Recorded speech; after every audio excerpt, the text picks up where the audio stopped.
Dumont. En direct à LCN. Mario Dumont, Emmanuel Latraverse qui sont avec nous.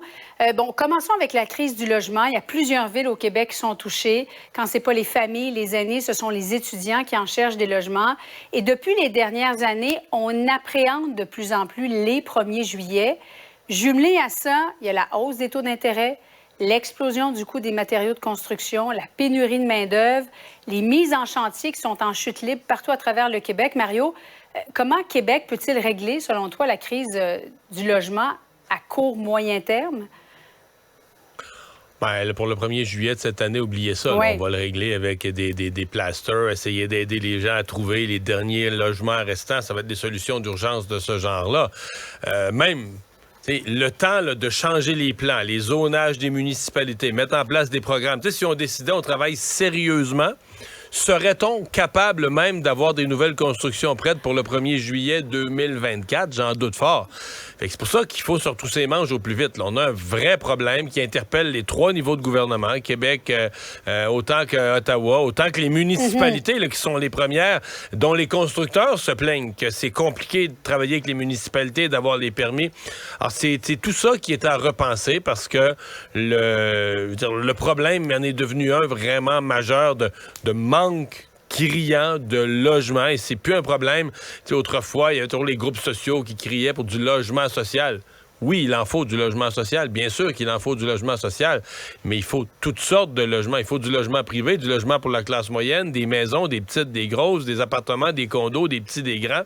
Il faut que l'offre de logement soit là, parce que présentement, la rareté met une pression absolument débile sur les prix. Là. Emmanuel, justement, Mario vient de le dire, les villes n'ont pas aussi une part de responsabilité dans l'émission des permis souvent qui tardent?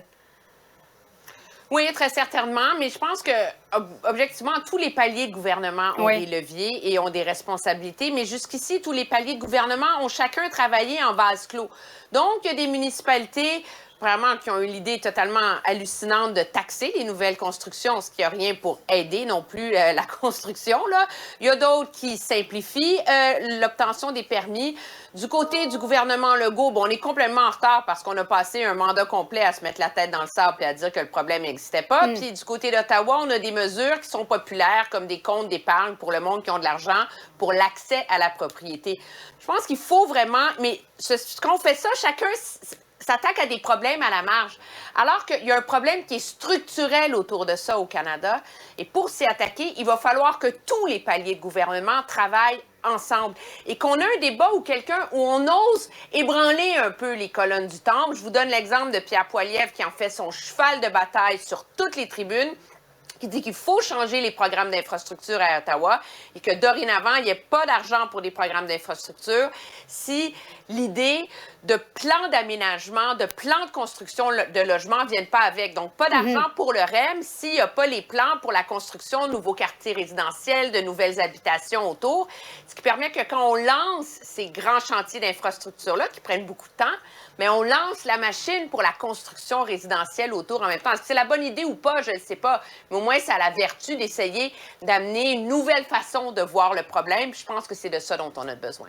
Voie de contournement à Lac-Mégantic. Alors, Transport Canada qui va de l'avant avec l'expropriation de 43 propriétaires.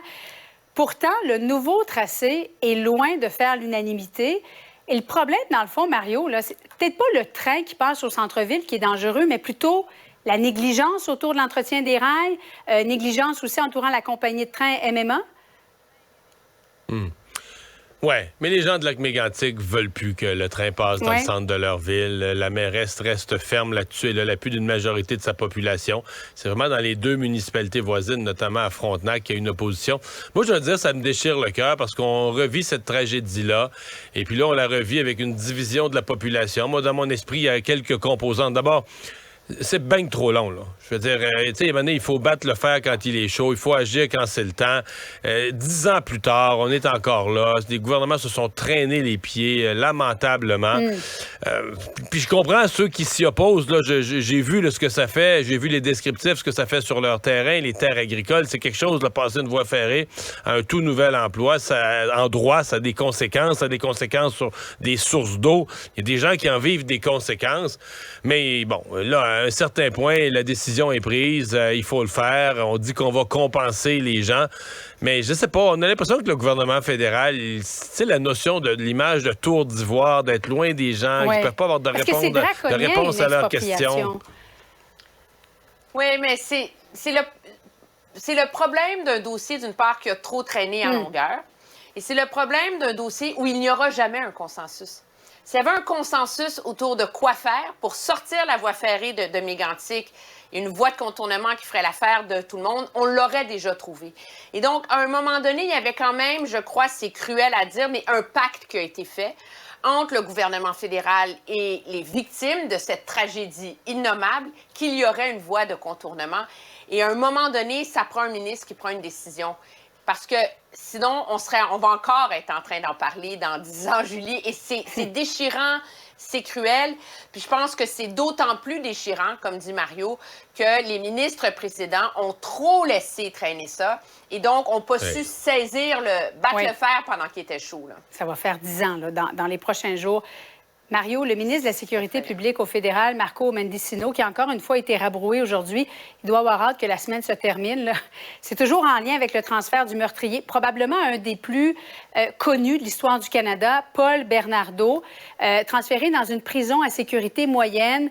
Son entourage politique est au courant. Lui prétend que lui, non. Est-ce qu'il y a une issue possible pour lui? Est-ce que ça va se terminer avec un éventuel remaniement cet été, selon toi?